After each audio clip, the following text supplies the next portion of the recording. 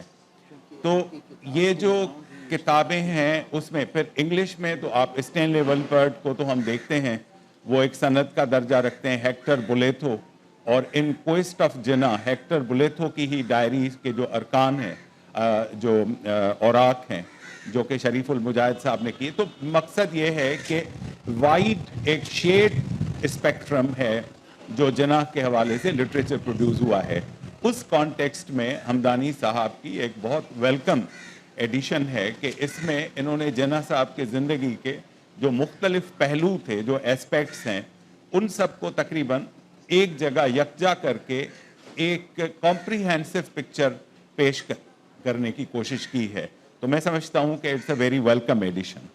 Thank you Sheikh sahab. Hamdani صاحب کی کتاب جو ہے جناح لائف, اس کے اوپر ہم بات کریں گے. ایک چیز جو جناح صاحب میں اور حمدانی صاحب میں کامن ہے وہ یہ کہ دونوں وکیل تھے. یہ وکیل ہیں اور انہوں نے اپنی کتاب میں اس ڈائمنشن کو جناح صاحب کی بہت غور سے دیکھا ہے, اور بعض بہت اہم نتائج بھی انہوں نے اخذ کیے ہیں. ان کا کہنا یہ ہے کہ Quaid Azam had a political life, a personal life and a professional life. اور ان کا تھیسس یہ ہے کہ all these lives converge to make جناح جناح. یعنی ہم جناح صاحب کو نہیں سمجھ سکتے جب تک کہ یہ جو کانسٹیٹیوٹنگ اسپیکٹس ہیں ان کی شخصیت کے, ان کو ہم جوائنٹلی نہ دیکھیں. اور اس کو پھر انہوں نے ایلیبریٹ کیا ہے کہ how his personal life affected his professional life, and how his professional life sort of affected his political life. What were the political decisions of Jinnah which he drew from legalism and constitutionalism? تو میرے خیال میں یہ approach in کی جو ہے, this is something new. As a student of history, I have also come across numerous works on Qaid Azam, but this is something which he has done quite in detail and I would say quite successfully. I'll begin my first question by asking Hamdani Saab how this project of writing Jinnah came to you and came to your mind, why you entertained the idea to write a book on Jinnah when there was so much of literature already present there. Am I audible? Yeah, I think I am. Acha, basically this is something that has been a lifelong sort of a lifelong love affair with Mr. Jinnah. I think isme do teen issues hain. Agar if I may, I don't know, would you be more comfortable if I spoke in Urdu? Yes, would that be? ہاں جی, دونوں کو اس میں رکھتے ہیں. دیکھیے بات یہ ہے کہ ہمارے ملک کا جو ہم نے اس وقت نقشہ بنا دیا ہے, this is not what Jinnah wanted. اس میں میرے خیال سے یہ سارے جو ہماری خاص کر اگلی جنریشن ہے اس کو یہ پتہ ہونا چاہیے. جب میں 2000s میں I graduated from کالج میں ہی میں امریکہ میں پڑھتا تھا, اور وہاں میں نے دیکھا کہ وہاں ان کی ڈبیٹس بہت زیادہ ہے around there founding fathers. The founding fathers are still debated 200 years later. They are the sort of the nub of the, you know, the historical debate that goes around US میں, وہ یہی ہے کہ founding fathers کیا چاہتے تھے. I think کہ ہمارے founding father, in my opinion, what I had read and I'd gone and I'd, you know, gone through all the books that there were in my university's library on Jinnah, I found that we had a story that needed to be told. اور وہ اس لیے ہمیں بتانے کی ضرورت تھی because we are unfortunately ہمارے ملک کے اندر ایک بہت ڈیپ سیٹڈ آئیڈینٹی کرائسس ہے. یعنی کہ سوال یہ ہے کہ آیا قائد اعظم نے کیوں یہ ملک بنایا, because that was the fundamental question that one was confronted with as a college student when confronting Indians. They would obviously raise that question and say کہ جی یہ کیا وجہ تھی کہ آپ لوگوں نے یہ ملک بنایا, یہ کیا آپ نے ظلم کر دیا وغیرہ وغیرہ. تو آئی تھنک ہمارا ایک نیریٹو بتانا دینا بڑا ضروری تھا کہ کیا وجہ تھی کہ قائد اعظم نے یا جناح صاحب نے یہ ملک بنایا, اور اس کے اندر آئی تھنک اسی سے کنیکٹڈ یہ سچویشن ہے کہ آیا یہ ملک اب جب بن گیا تو اس کی حیت کیا ہونی چاہیے, اس کے should it be a theocracy. Jinnah ruled out theocracy every chance he got. He said کہ پاکستان تھیوکریسی نہیں ہونا چاہیے, کسی بھی طرح سے ایک ایکسکلوسیوسٹ ریلیجس ریاست نہیں ہونا چاہیے. اس کا میں آپ کو سب سے بڑا ایک ایگزامپل دیتا ہوں. These are the kind of things that 11 اگست کی اسپیچ کی تو بہت بات کی جاتی ہے. Let me just go back a day. 10 اگست 1947 کو جناح صاحب نے ایک لیٹر لکھا لارڈ ماؤنٹ بیٹن کو, اور اس لیٹر کے اندر, and that's there in the transfer of power papers, somehow it's not there in the Jinnah papers but it's there in the transfer of power papers.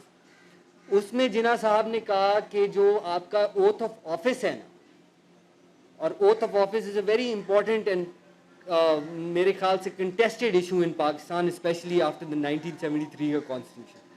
Quaid Azam نے کہا کہ oath of office کے اندر سے آپ دو کام کریں. ایک تو آپ اس میں تھا آئی سالملی سویئر ایٹسیٹرا ایٹسیٹرا, انہوں نے اس کو چینج کروایا, اس کو کر دیا سالملی افرم. اب اس کی جو سیلینس ہے وہ میں آپ کو ذرا بتا دوں کہ سالملی سویئر جو ہے وہ ایک ریلیجس اوتھ ہوتا ہے. قائد اعظم نے کہا جو افرم کا اوتھ کا لفظ ہوتا ہے یہ ہوتا ہے نان ریلیجس اوتھ. تو انہوں نے کہا کہ ایک تو اس کو افرم کریں آپ, and drop the reference to so help me God. اچھا, اب اس میں اس سے یہ نہیں میں بالکل بھی کہہ رہا کہ شاید قائد اعظم خود جو تھے وہ خدا میں یقین نہیں رکھتے تھے, that is entirely different. But the thing is کہ وہ کہہ رہے تھے کہ پاکستان میں کوئی بھی شخص ہوگا, چاہے وہ کسی بھی ریلیجن میں بلیو کرتا ہے, چاہے وہ کسی بھی اس کا کوئی بھی اس کا فیتھ ہے اور یا نہیں ہے, وہ اس ملک کے اندر ہائیسٹ آفس سیک کر سکے گا. ہم نے کیا کیا, ہم نے 1956 میں پہلے صدر کا عہدہ جو ہے مسلمانوں کے لیے مختص کیا, اور پھر 73 میں ہم نے وزیر اعظم کا عہدہ بھی جو ہے مسلمانوں کے لیے صرف کر دیا, غیر مسلموں کے لیے بند کر دیا. تو یہ جو ساری چیزیں ہیں, when you read JINNAH in entirety, خاص کر ان کا اگر آپ دیکھیں کہ 41 سال کا کریئر ہے, پولیٹیکل کریئر ہے, جو لاسٹ کرتا ہے فرام ہز ٹائم ان کانگریس, لیکن ان دی انڈین لیجسلیچر. کہا جاتا ہے اور یہ اکثر بات کی جاتی ہے کہ جناح صاحب نے پاکستان کے لیے کوئی بلو پرنٹ نہیں دیا. دیکھیے یہ میرے خیال سے ایک بہت جناح صاحب کے ساتھ زیادتی ہے. اگر ہم پڑھ لیں جناح صاحب کی تقاریر جو انہوں نے لیجسلیچر میں دی ہیں, تو Jinnah Sahab always stood for an inclusive democratic polity, an inclusive democratic polity that is impartial to faith. یہ چیز جو ہے, اور اس کے علاوہ he stood for women's rights, he stood for constitutional advance, اس لحاظ سے کہ آپ کی جو ہے آبویسلی جو سویلین الیکٹڈ انسٹیٹیوشنز ہیں پاکستان کے, وہ ان الیکٹڈ انسٹیٹیوشنز کے اوپر ان کی پریپونڈرنس ہو. تو آئی تھنک یہ ساری چیزیں ایسی چند حقائق ہیں جناح صاحب کے that we haven't been able to bring out as Pakistanis. ہماری ایک بہت اچھی اسٹوری ہے, we can not go on telling the story that we been telling. ہماری جو اسٹوری ہم اسکول میں بتاتے ہیں, بچوں کو بھی بتاتے ہیں, جو ہم نے ایک اسٹیٹ نیریٹو بنایا ہے, اور جو خاص کر 80s کے بعد سے ہم نے جو اسٹیٹ نیریٹو دیا ہے کہ پاکستان اسلام کے نام پہ قائم ہوا, اور and so on and so forth, اس کے ساتھ وہ اس اسٹوری کو ذرا اپ ڈیٹ کرنے کی ضرورت ہے in light of what Jinnah stood for. دیکھیے یہ ایک بہت امپورٹنٹ ہے, this is what I try to cover in this book. Jinnah was the most passionate advocate of Hindu Muslim unity and of united India. یہی وجہ ہے کہ آپ کی جو اس میں جو چیلنج ہے, جو کوشچن جو آتا ہے, وہ یہ ہے کہ آخر ایسا بندہ جس نے اپنی زیادہ تر زندگی جو تھی وہ یونائٹیڈ انڈیا کے لیے کام کیا, who is the only politician to be called the best ambassador of Hindu Muslim unity, the only politician. کیا وجہ ہوئی کہ he turned against it and turned to making Pakistan? Now that question itself needs to be answered. Look, I'll tell you, my thesis is that till that the Pakistan demand that Mr. Jinnah put forth was not predicated on a partition of India. That his idea of Pakistan was perfectly congruent with the idea of an overall Indian Union or Indian Federation. اور یہ جو choice تھی of completely severing and completely partitioning and throwing Pakistan out of that Indian Union was a Congress choice. It was Nehru's choice, because Nehru wanted a centralized polity for good reason. He had his reasons, he had his political exigencies that he had to operate on. But Jinnah ke upar, you know, the kind of things, because when I was growing up, there was certain amount of consensus on Jinnah, but there was no clarity on it. So I tried to answer that question in this book by, you know, sort of going through his early life and early politics. Thank you Yasir صاحب، آپ بہت آگے چلے گئے اور آپ نے بہت سارے ایریاز کور کر لیے.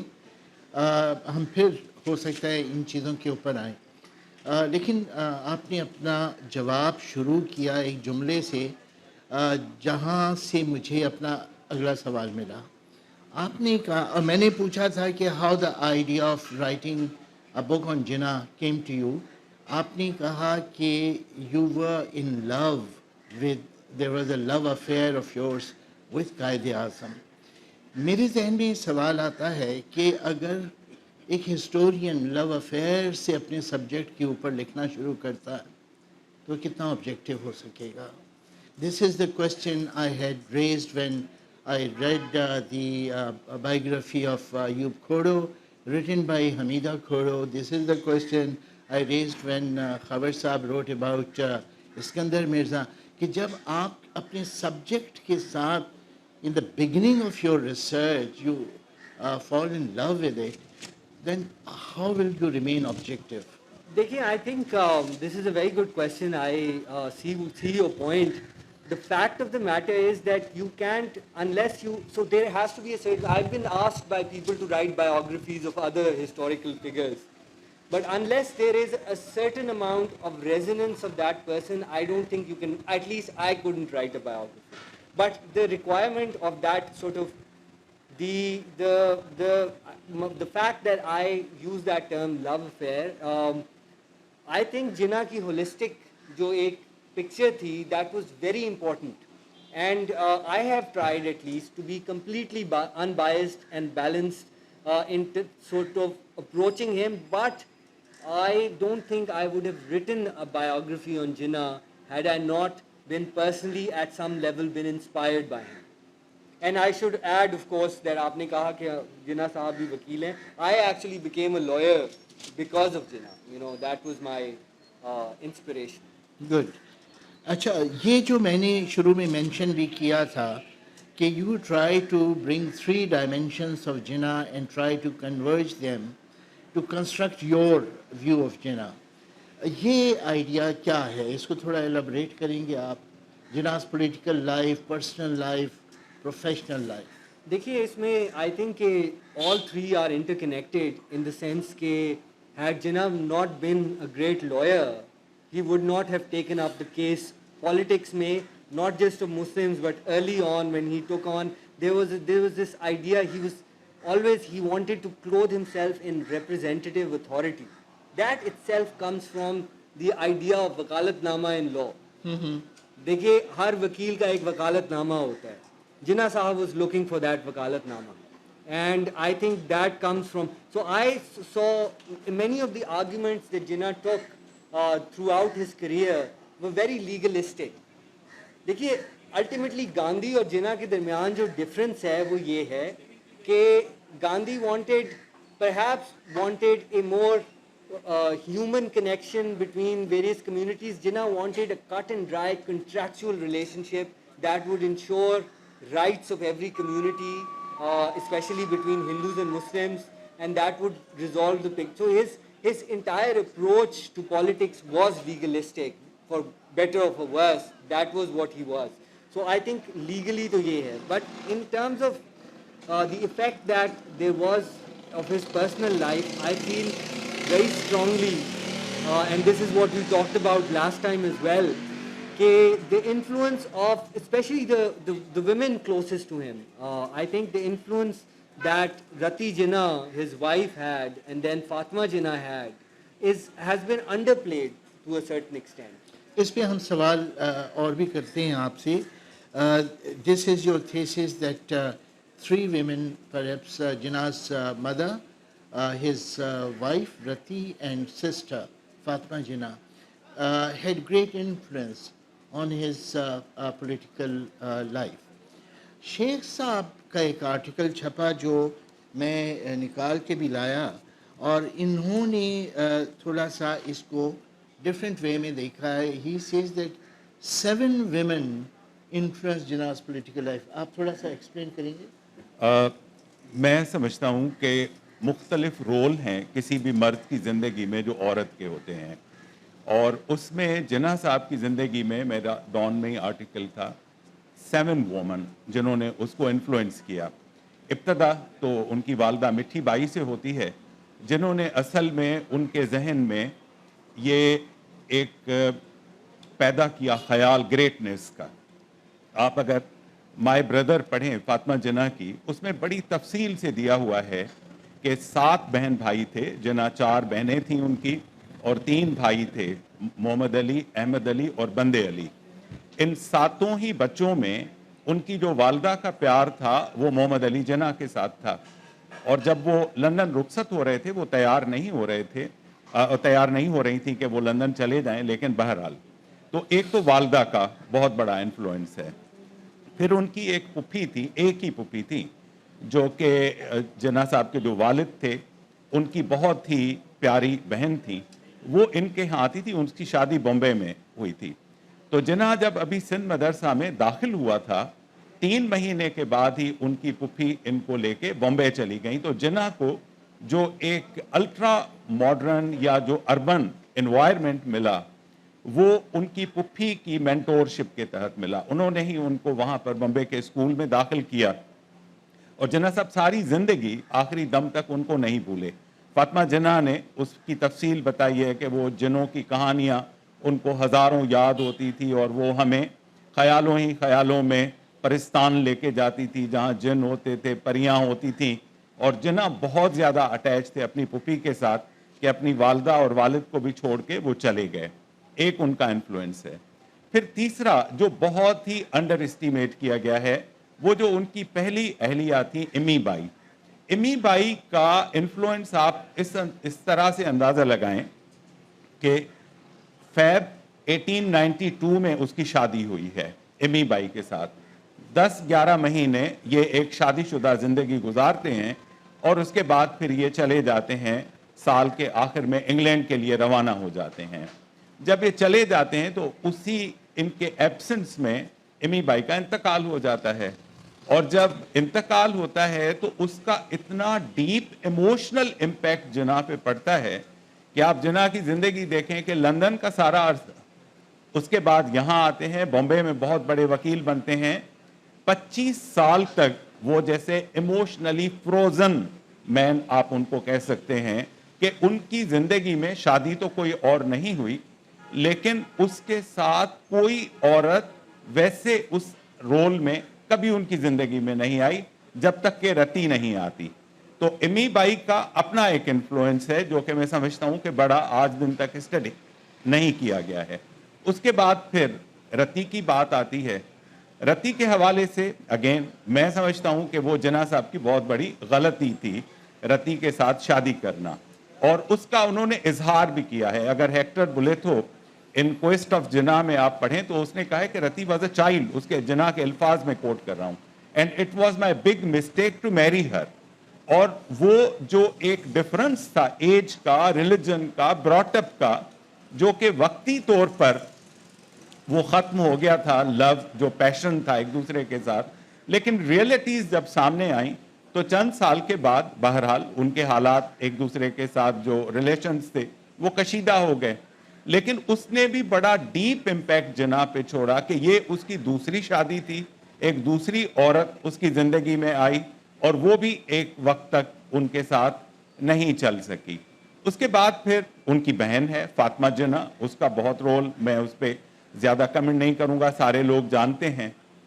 6th woman وہ ان کی بیٹی تھی دینا, جس نے رائٹلی یا رانگلی پہلے ان کی محبت کا وہ مرکز تھی, اور جو لندن میں جا کے یہ 4 سال رہے ہیں تو دینا اور یہ ایک دوسرے کو اتنے قریب تھے کہ وہ اپنے باپ کو گرے وولف کہہ کے بھی بلا سکتی تھی, جو کسی دوسرے آدمی میں ہمت نہیں تھی. اور اس کے بعد پھر جب اس نے فیصلہ کیا ایک پارسی کے ساتھ شادی کرنے کا, تو جناح کو جو ایموشنل شاک ملا اس نے بھی جناح کی زندگی کو بہت انفلوئنس کیا, اور پوری ان کی زندگی اس کے بعد کی اگر آپ دیکھیں. اور لاسٹ جو ان کی فرینڈ تھی سروجنی نائیڈو, اب سروجنی نائیڈو خود ایک پوئٹس تھی, نائٹنگل آف انڈیا اس کو کہتے تھے, اور اس نے پہلی مرتبہ جناح کی جو رائٹنگز ہیں ان سب کو کلیکٹ کر کے ایک جگہ پر مجموعہ شائع کیا, جو 1918 میں 1918 میں وہ شائع ہوتا ہے, جس میں جناح کی رائٹنگز اور اسپیچز ہیں.